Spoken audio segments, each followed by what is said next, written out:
Hello guys, ito na siya guys. Tapos na natin. Hello guys, gumagawa tayo ng spring roll. Ito sana ko ni Amo na gumagawa ng spring roll. Ito yung manok, hinihimay-himay ko na yung manok. Tapos ito yung mga iba't ibang rekado natin. Meron tayong cabbage, bell pepper at saka ito. Mag-slice ako ngayon guys kasi magluluto tayo ng spring roll.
Igigisa ko na siya guys.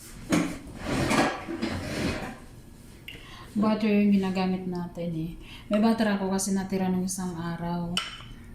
Isos, tumalsik pa.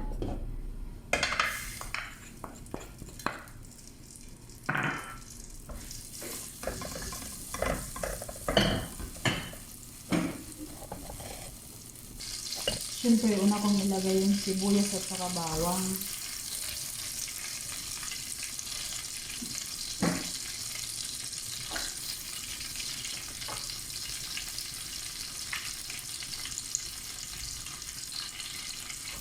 Antok na antok pa rin talaga guys eh.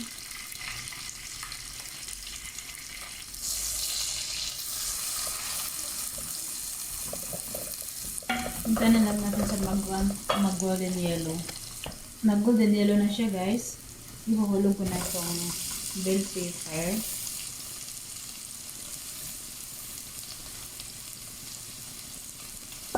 Para lumambot.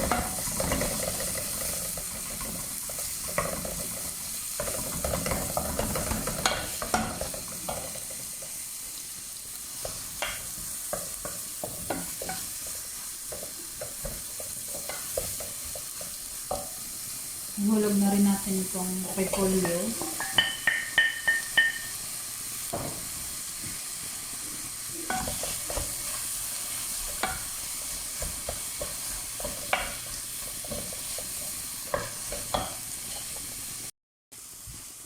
Ayan na, maano na yung repolyo natin, medyo malambot-lambot na.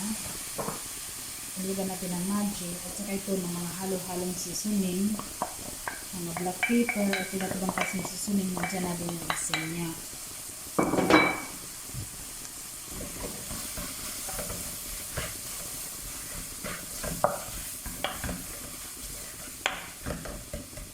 Mabilisan na lang ito ng kalaman ng spring roll guys. So ayan na, namix-mix na natin siya. Ihulog ko na yung manok natin guys.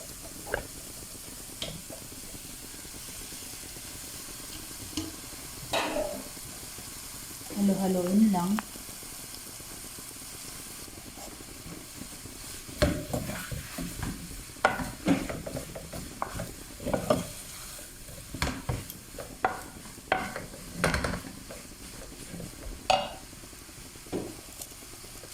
Mayroon akong sauce nito guys, yung Indo sauce. Hindi masyadong makita. Ang hirap ng Indo sauce.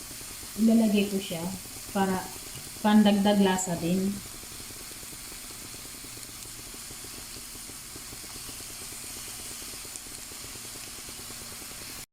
Ayan, haluin lang natin yung Indo sauce natin para magkalat-kalat yung niya, lasa niya sa lahat ng party ng manok natin.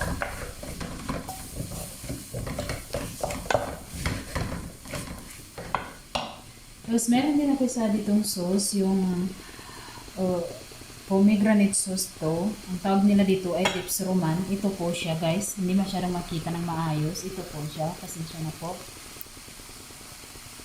Lagyan ko lang ng konti kasi medyo maasim-asim ito. Yung magkaiba dun sa unang linagay ko. Yung unang linagay ko parang sauce lang ng pancit canton sa atin.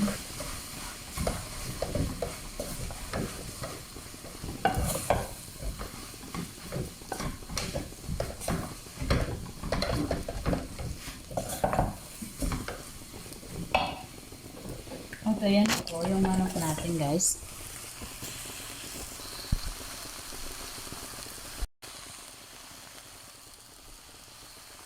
Hello guys, babalutin na natin. Ito yung gamit kong wrap, yung Sanbula Spring Roll Pastry. Babalot natin. Tapos nandito na yung manok natin. Try natin balutin. Tapos andito yung pandikit natin. Meron tayong pandikit, gumawa ko ng harinat sa ano.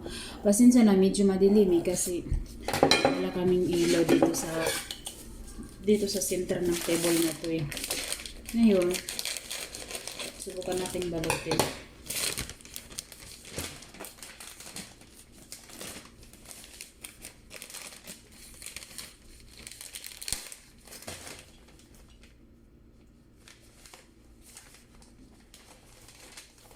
Ay, ang daming ano.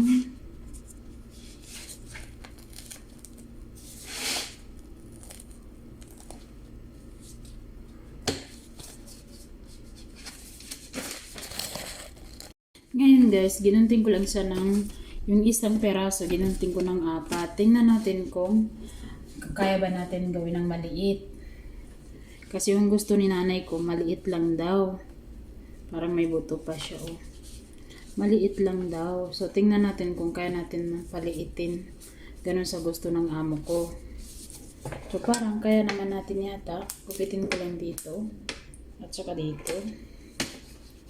Para masarado ko siya. Kasi kailangan kong isarado. Para di siya pumutok. Tingnan lang natin kung anong kalalabasan. Parang hindi siya madikit eh. Parang kaya naman, pero hindi naman gaano kaano. Ang liit naman guys. I-try natin sa ibang way. Ang liit. Ang liit niya. Tsaka na po na ano siya, nagbubuka siya.